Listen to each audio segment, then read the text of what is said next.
آبادی و زیبایی هر گوشه دیار، تازه و آزاد نگاه داشتن محیط زیست یکی از رسالت اساسی انسانی محسوب یافته، مدنیت شخص را معین کرده و از شهروندان مسئولیت بلند و وطن دوستی عمیق طلب می‌نماید. در دایره عملیات پروفیلاکتیکی مدنیت شهرداری که با ابتکاری ریاست وزارت کارهای داخلی در ولایت ختلان با جلب ساختار و اداره‌های دولتی و فعالان محل جریان دارد، با مقصد تقویت بخشیدن همکاری میلیسیا با جامعه، بلند برداشتن سویه حقوقی شهروندان، گسترش مدنیت شهرنشینی، ترغیب طرز حیات سالم، برطرف سازی عامل‌های خلل‌دار کننده سیمای شهرداری و ترتیبات، و تنظیم دراری فعالیت بازارها و مرکزهای خدمت رسانی جمعیتی، برطرف سازی سودا در جایهای نامقرر گردیده و همزمان بلند برداشتن معرفت اکولوژی اهالی از جانب گروه‌های کاری چاره‌بینی‌های معرفتی حقوقی عملی گردیده ایستادند. در پی این اقدام کارمندان میلیسیای شعبه وزارت کارهای داخلی در ناحیه جیهون نیز با ساکنان واخری و ملاقات‌ها گذرانیده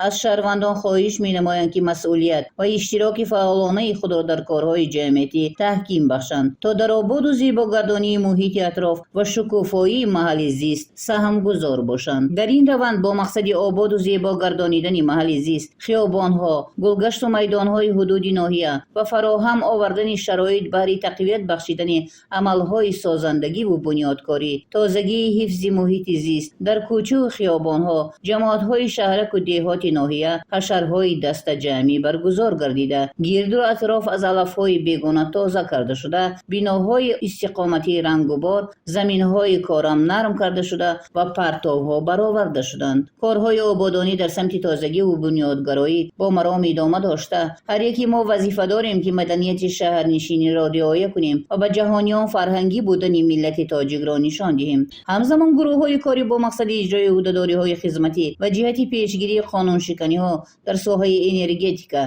در مورد عاقلانه و ثمرناک استفاده بردن نیروی برق، رعایت قطعی قانون‌های عمل کننده دایر به مسئله‌های اجرای طلبات قانون جمهوری تاجیکستان درباره مسئولیت برای تعلیم و تربیت کودک و تنظیم جشن و مراسم‌ها، پیشگیری زورآوری در عائله، پیشگیری نمودن پدیده‌های نامطلوب در بین جوانان و با کارهای آبادانی و سازندگی جلب گردیدن اهالی در بین ساکنان صحبت و واخوری‌ها دایر می‌نمایند.